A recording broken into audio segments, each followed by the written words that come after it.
Amici di Moto.it, altra novità grandissima qua in Ducati World Premiere è la Hypermotard 950. Guardatela qua davanti a noi perché cambia totalmente nell'estetica. Vediamo il frontale con questo becco che per certi versi ricorda persino la multistrada, poi ha dei fianchi molto più stretti e anche il cavallo della sella è ridotto anche il peso di 3 kg, mentre proseguendo nella vista troviamo il nuovo teletraliccio, il forsellone in alluminio di sezione esagerata e guardatela sopra. Luca passa al manubrio, c'è un manubrio che adesso nasconde la strumentazione, anch'essa rivista purtroppo è spenta, ma la vedremo in fiera con il nuovo quadro. Manubrio, vi dicevo, molto più largo rispetto a prima.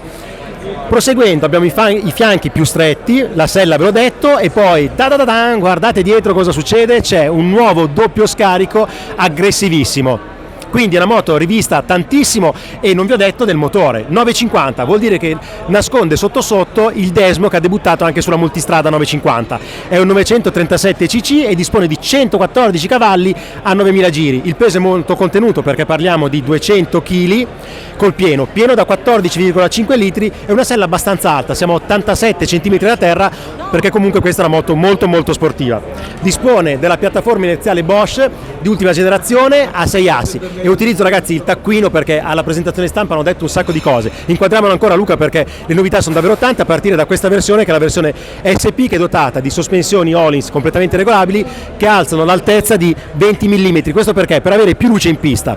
E la versione inquadrata dispone anche del quick shift di serie che funziona sia a salire che a scendere di marcia.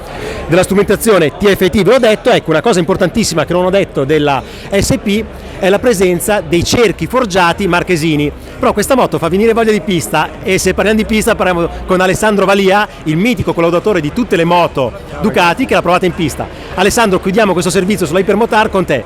Come va la bestia in pista? Questa è quella che io definisco una hooligan bike, ci fai quello che vuoi, impennate, traversi, la moto totale. Anche perché non ho detto una cosa, che a livello di elettronica l'avete implementata ancora e dispone di un sacco di controlli, anche se non sbaglio un sistema che aiuta la derapata con il freno. Sì, lo slide by brake che aiuta chiunque a mettere di traverso la moto con un ausilio elettronico che previene errori grossolani del pilota. Ragazzi, se volete guidare la Ducati come fa Alessandro Valia, iscrivetevi ai corsi di RE e commentate la nuova Hypermotard qua sul canale YouTube di Moto.it. Grazie Ale. Grande, ciao Per.